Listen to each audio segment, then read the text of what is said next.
ఈరోజు మళ్ళీ బంగారం ధర పెరిగింది. హైదరాబాద్లో ఈరోజు 10 గ్రాముల బంగారం 3,330 రూపాయలు పెరిగింది. అంతర్జాతీయ పరిణామాలే బంగారం ధర పెరుగుదలకు కారణమని ఇంటర్నేషనల్ అనలిస్టులు చెప్తున్నారు. 1,32,770కి చేరింది 10 గ్రాముల 24 క్యారెట్ల గోల్డ్. 1,21,700 రూపాయలకి చేరింది 10 గ్రాముల 22 క్యారెట్ల బంగారం. బహిరంగ మార్కెట్లో 1,35,000 దాటేసింది. ఇక ధన్తెరస్కు ముందు మదుపరులకు షాక్ ఇచ్చింది గోల్డ్. అంతర్జాతీయ పరిణామాలతో బ్రేకులు లేకుండా బంగారం ధర పెరుగుతోంది.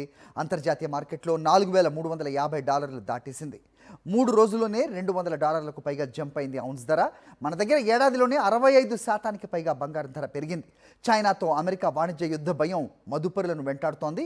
మరోవైపు అమెరికా ఫెడ్ వడ్డీ రేట్లు మరింత తగ్గిస్తుందనే అంచనాలు కూడా బంగారం బగ్గుమంటానికి కారణమని విశ్లేషకులు చెబుతున్నారు. మరోవైపు వెండి కిలోకు 2,000 తగ్గింది.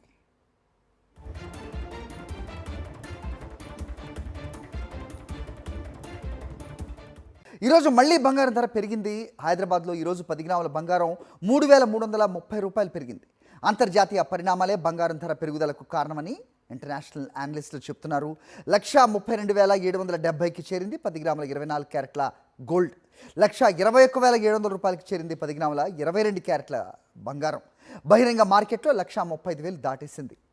ఇక ధన్తెరస్కు ముందు మదుపరులకు షాక్ ఇచ్చింది గోల్డ్. అంతర్జాతీయ పరిణామాలతో బ్రేకులు లేకుండా బంగారం ధర పెరుగుతోంది. అంతర్జాతీయ మార్కెట్లో $4,350 దాటేసింది. 3 రోజుల్లోనే $200లకు పైగా జంప్ అయింది ఔన్స్ ధర. మన దగ్గర ఏడాదిలోనే 65% పైగా బంగారం ధర పెరిగింది. చైనాతో అమెరికా వాణిజ్య యుద్ధ భయం మదుపరులను వెంటాడుతోంది. మరోవైపు అమెరికా ఫెడ్ వడ్డీ రేట్లు మరింత తగ్గిస్తుందనే అంచనాలు కూడా బంగారం బగ్గుమంటానికి కారణమని విశ్లేషకులు చెబుతున్నారు. మరోవైపు వెండి కిలోకు 2,000 తగ్గింది.